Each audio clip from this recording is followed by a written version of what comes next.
Ժամանակով անտառի ծայրին մի աղքատ փայտեհատ է ապրելիս լինում, իր կնոջ ու 2 երեխաների հետ։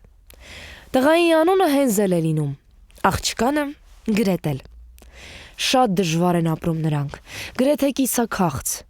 Մի տարի էլ այնպես թանկություն է ընկնում, որ խեղճ մարդը չոր հաց էլ չի կարողանում առնել։ Մի իրիկուն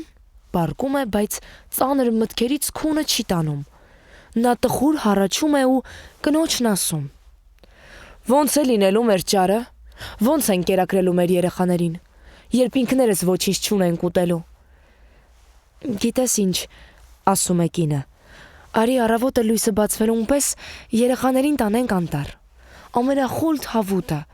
ամեն մեկին մի կտոր հաց տանք, մենք գնանք մեր գործն ու իրենց թողնենք այնտեղ, նրանք չեն գտնի տան ճանապարհը, այդպես կազատվենք երեխաներից»։ «Չէ, կնիկ», ասում է փայտահատը, ես այդպես բան չեմ անի, սիրտս չի դիմանա, ես չեմ կարող երեխաներին թողնել անտառում, վայրի գազանների բաժին դառնան։ Հիմար, ասում է կինը, միևնույն է, 4-ս էլ քաղցից մեռնելու ենք, մի գլուխ դագաղ ես շինելու։ Կինն այնքան ասում է, որ ամուսինը համոզվում է։ Չէ, մեղք ենք անում, չէ, մեղք են իմ խեղճ երեխաները, ասում է փայտահատը։ Դու մի ասիլ, սովից երեխաների քունը չի տանում ու նրանք լսում են խորթ մոր ասածները։ Գրետելը լաց է լինում ու եղբորն ասում. «Մենք կորած ենք»։ Սուս, լաց մի լինի,